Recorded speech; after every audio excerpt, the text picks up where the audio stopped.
চাঁদপুরের ৮ উপজেলায় চলতি ২০২৪ ও ২৫ বছরের রবি মৌসুমে বন্যায় ক্ষতিগ্রস্ত এলাকায় আগাম চাষাবাদের জন্য ২০০ মেট্রিক টন বোরো ও ৮ মেট্রিক টন সরিষা বীজ বরাদ্দ দেওয়া হয়েছে। বীজগুলো সরকারি নির্দেশিত মোড়কে পাওয়া যাবে। জেলার সব উপজেলার ১২৮ জন ডিলারের মাধ্যমে এসব বীজ স্ব উপজেলার হাটবাজারে ইতোমধ্যেই পেঁচানোর কার্যক্রম শুরু হয়েছে।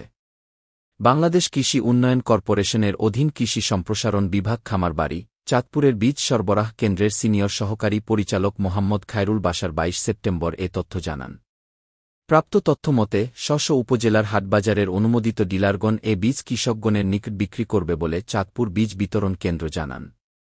বিত্রডিসির জেলা বীজ সরবরাহ কেন্দ্রের সহকারী পরিচালক বলেন, চাঁদপুরে বরাদ্দের বীজ ইতোমধ্যেই পেঁচা শুরু হয়েছে।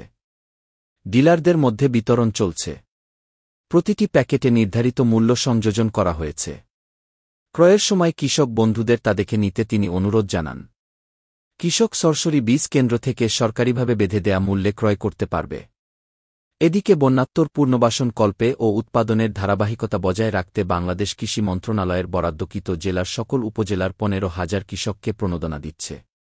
চলমান রোপা আমন চাষাবাদের জন্য ১০,০০০ স্ব উপজেলার তালিকাভুক্ত কৃষককে ৫ কেজি করে বীজ ধান, ১০ কেজি করে ডিএফপি সার, ১০ কেজি করে এমওপি সার ও নগদ ১,০০০ টাকা করে বিকাশে প্রদানের উদ্যোগ গ্রহণ করা হয়েছে বলে কৃষি সম্প্রসারণ অধিদপ্তর খামারবাড়ি চাঁদপুরের সংশ্লিষ্ট কৃষিবিদ মোহাম্মদ মোবারক হোসেন ২২ সেপ্টেম্বর এ তথ্য জানান।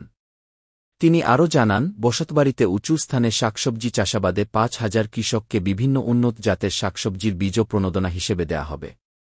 উপজেলা কমিটি কর্তৃক বাছাইকৃত কৃষকগণ এ সুবিধা পাবেন। এবারের বন্যায় চাঁদপুরের ৪৭,৬৮৪ জন কৃষক কমবেশি ক্ষতিগ্রস্ত হয়েছেন। তাই কৃষকগণের কথা ভেবে কৃষি বিভাগ প্রাথমিকভাবে এ উদ্যোগ গ্রহণ করেছে বলে ওই কৃষিবিদ জানান।